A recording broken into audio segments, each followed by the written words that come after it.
Channel से ਤੁਹਾਡਾ ਹਾਰਦਿਕ ਸਵਾਗਤ ਹੈ। ਪਿਆਰੇ ਵਿਦਿਆਰਥੀਓ, ਅੱਜ ਆਪਾਂ ਗੱਲ ਕਰਨ ਜਾ ਰਹੇ ਹਾਂ ਸੁੰਦਰ ਲਿਖਾਈ ਲਿਖਦੇ ਸਮੇਂ ਵਰਤੀਆਂ ਜਾਂਦੀਆਂ ਸਾਵਧਾਨੀਆਂ।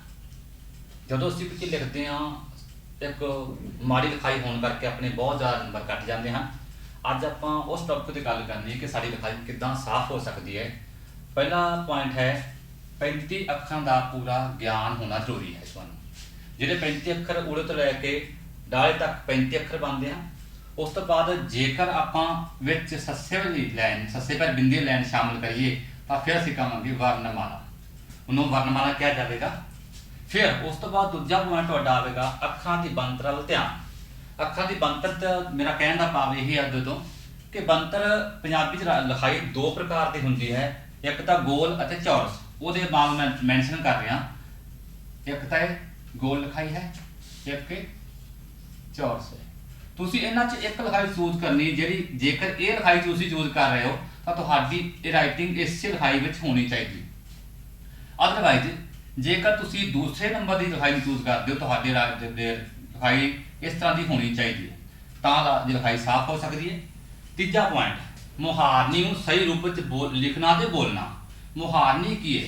स्वर मुहारनी, जिहड़ी कि ये मुहारनी सारे नूं आउणी चाहिए जिहदे विच स्वर मुहारनी है तुहाडे सामने। इहदे विच इन्हां दा पूरा ज्ञान तुहानूं होना बहुत ही जरूरी है। उस तो बाद आपां अखां नूं लिखण दा ढंग तो मीनिंग मैं पहला मैंशन कर चुका कि एक जां तां गोल होवे ते जां फिर चौरस होवे तुहाडा लिखण दा ढंग। उस तो बाद की है बेटा, जे अखर लाइन नूं छूंदे होण, इहदा तो भाव की है कई बार आपां लाइन है बच्चे दे विच लिख रहे जां इहदे उपर लिख रहे इदा अखर की बनावट लिख छूण का मतलब की है कि इस तरह, ठीक है। मेरा भाव इस लाइन का शब्द का यह अर्थ है, सही अर्थ यह है। उस तो बाद कि अखां नूं लिखते समय दूरी का ध्यान। दूरी मतलब उन्हां दी दूरी समान होनी चाहिए। मान लो ये मैंशन कर रहा मैं, यह राम दा मकान है।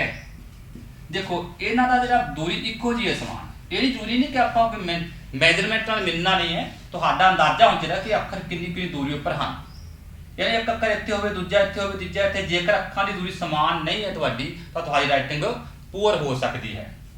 फिर विश्राम चिन्हां दा ध्यान। विश्राम चिन्ह की है? जिंदा पंजाबी च बहुत ज़्यादा ध्यान हुंदा बेटा। जदों असीं कोई लाइन खत्म हुंदी है तो आपां डंडी की वरतों करते हैं, जो कुछ ठहराव होंदा है तो असीं कौमे की वरतों करते हैं। इन्हां दा ध्यान मेरा मतलब है जिद्दां कि सूरज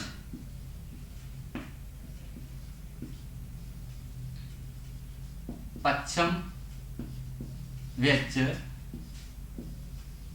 छिपदा है। देखो लाइन खत्म हो रही कि कोई गल खत्म हो चुकी है। जां दूजा नंबर, राम ने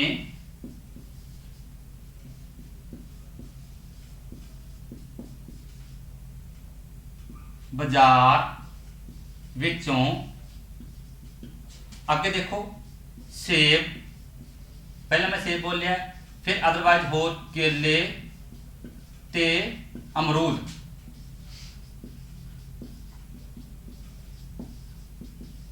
खरीदे।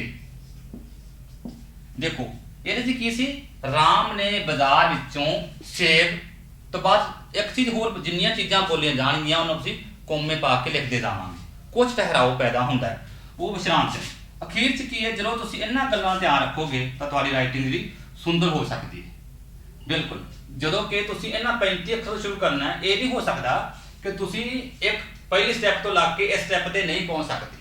तुहानूं आपकी राइटिंग साफ करने लई प्रॉपर इन्हां सारे स्टैपां विचों गुजरना पैना है, तां ही तुहाडी लिखाई साफ हो सकती है। सारे बच्चे इस मैथड नूं अपनाउण तां जो तुहाडी राइटिंग साफ हो सके।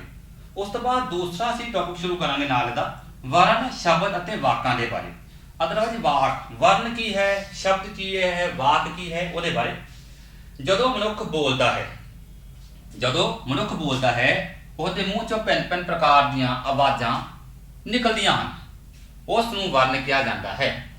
जां फिर ਅਸੀਂ ਇਹ ਵੀ ਕਹਿ ਸਕਦੇ ਹਾਂ ਭਾਸ਼ਾ ਦੀ ਉਹ ਧੁਨੀ, ਭਾਸ਼ਾ ਦੇ ਨੇ ਉਹ ਧੁਨੀਆਂ ਜਿਹਦੇ ਦਾ ਵਰਨ ਜਿਹਦੇ ਕੋਈ ਹੋਰ ਟੁਕੜੇ ਨਾ ਕੀਤੇ ਜਾ ਸਕਦੇ ਹੋਣ। ਮੰਨ ਲਓ ਕੱਕਾ ਚੱਚਾ ਟੈਂਕਾ ਤੱਤਾ ਪੱਪਾ, ਉਸ ਤੋਂ ਹੋਰ ਵੀ ਮੋਰੇ ਹੈਗੇ ਆਦਿ। ਉਸ ਤੋਂ ਬਾਅਦ ਜਾਂ ਫਿਰ ਸ਼ਬਦ ਉੱਪਰ ਚੱਲਦੇ। ਸ਼ਬਦ ਕੀ ਹੈ?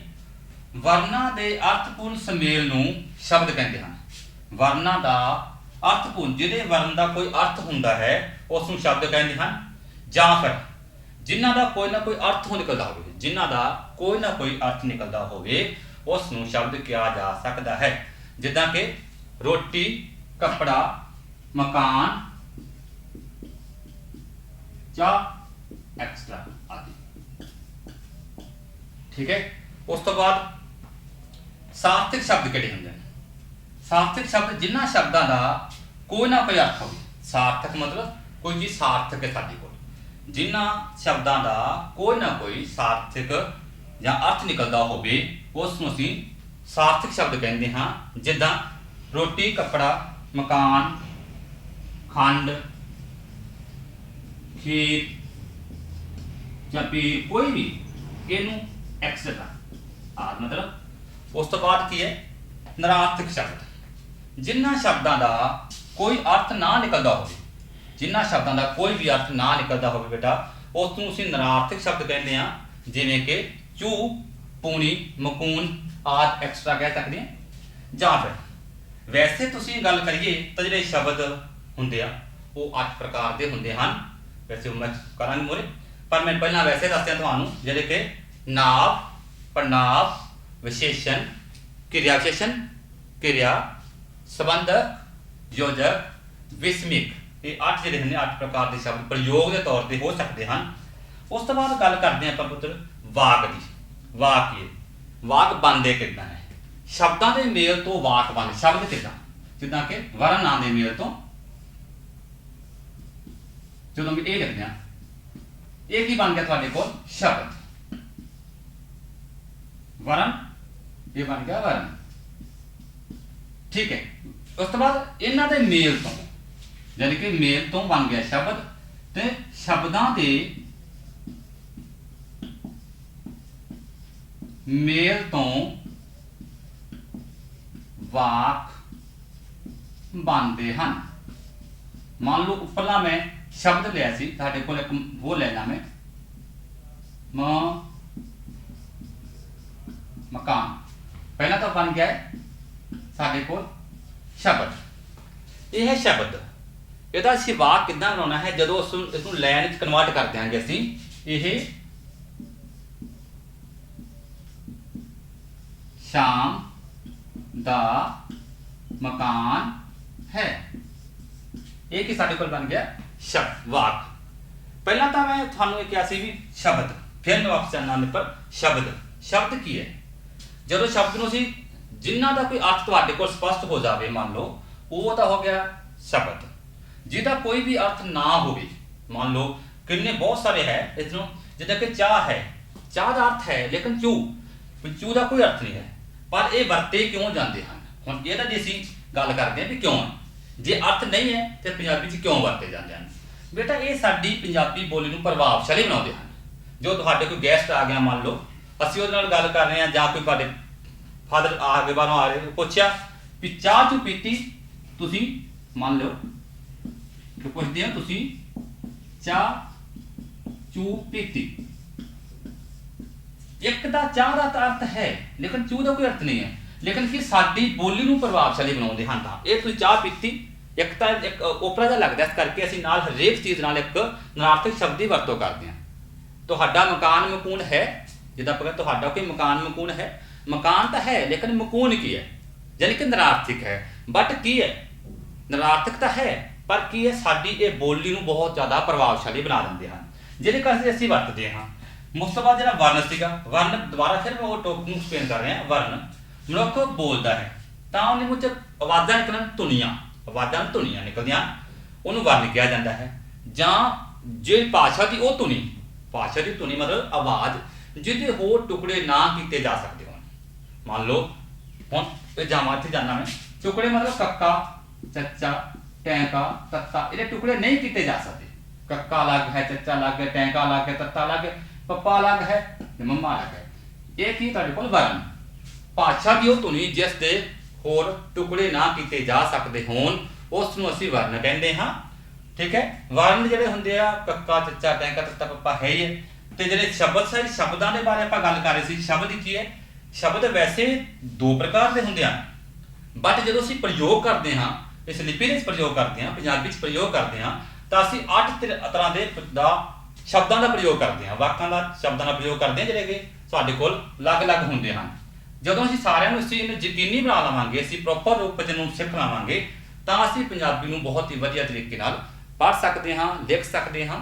यानी कि सानूं लिखण दे विच एक बहुत वड्डी प्रॉब्लम आई है, जदों असीं किसी भी जदों वाक लिखते हैं, मान लो क्रिया है, क्रिया नाल मैं एक शब्द एक पार्ट है क्रिया उहदे पर गल करदा, राम खेडदा है, मान लो राम खेडदा है की क्रिया है, राम खेडिया है, ਇਹਦਾ देखो राम खेडदा है, मेरा भाव की इत्थे लाइन पर राम खेडदा है एक लाइन का सार्थक अर्थ है राम खेडिया है। देखो ਇਹਦਾ अर्थ देखो राम खेडिया है, कारण की है शब्द तो दोनों सही है, बट इत्थे खेडदा ते खेडिया दे विच डिफरेंस पैदा होया है। किहड़ा पैदा होया है कि खेडिया लिखण करके इस जिहड़ा लाइन दा वाक दा अर्थ साडे कोल क्लीयर स्पष्ट नहीं हुंदा। राम खेडिया है, राम खेडदा है, जां फिर इहनूं लिख सकदे हां राम खेड रहा है, ये भी कह सकते हैं। ठीक है, मेरा भाव इत्थे यही सीगा बार बार लिखण दा, शब्दां दे विच क्रिया लिखण दे विच जां फिर पढ़नाव लिखण दे विच। पढ़नाव भी इदां ही है, जिद्दां पढ़नाव पर गल करिए तां वो बाजार जांदा है,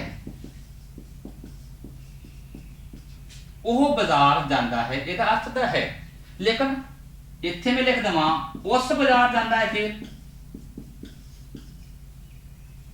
उस बाजार जांदा है लिख जाना, फिर की होगा? पहली लाइन का अर्थ साडे को स्पष्ट हो जाता है, वो बाजार जांदा है। ठीक है, उस बाजार जांदा है, यानी कि ओ ते उस डिफरेंस की पैदा होया बेटा, इत्थे ओ दी जगह ते उस दी वरतों की गई।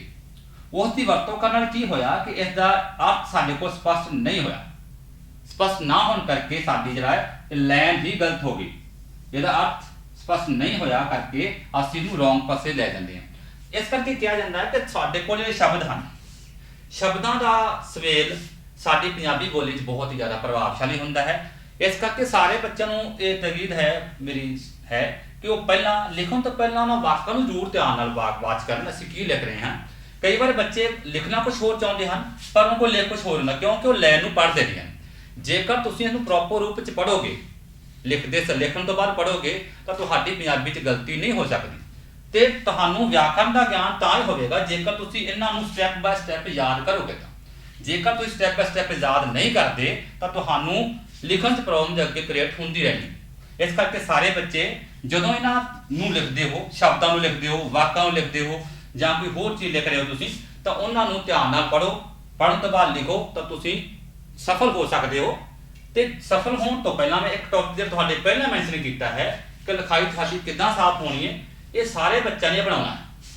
सारे बच्चे ध्यान नाल बनाओ, पहला 35 अखरां का ज्ञान, फिर तुहानूं अखरां दी बनतर वल ध्यान देना पैना है, फिर मुहारनी नूं सही रूप च लिखना बोलना। हुण मुहारनी नूं लिखण दे बोलण दा मेरा मीनिंग कि जेकर तुसीं कोई शब्द बोलदे हो, मान लो तुहाडे टीचर बोल रहे हैं, तुसीं लिखो कि कोई चीज़ लिख रहे हैं, गुलाब दा यह